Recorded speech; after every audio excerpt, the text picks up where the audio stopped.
Men bu videoni bitta ko'ring. Sizga ham xuddi shunday ukangiz bormi yoki yo'qmi?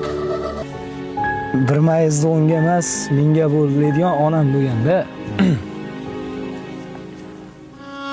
Bir dona Snickers qandi bor-ku.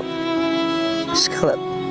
O'sha narsani bir uyga olib kelsak, shunda to'rga bo'lardi, 4 ta farzandga bir xil bo'lardi.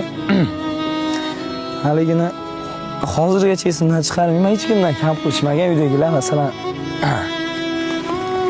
dadamlar masalan bitta narsani ichkimiz kelyapti, yegimiz kelyapti, bir korobka qilib olib kelib qo'yardi, hayron qolardim. Maza qilib to'yib berdik.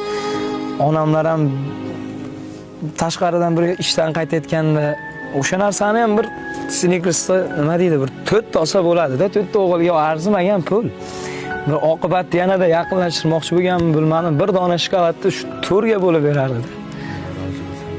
Ukam hali oilada o'zi eng kichkinasi bir erkatoy bo'ladi-da, keyin och-opatam bo'ladi-yu.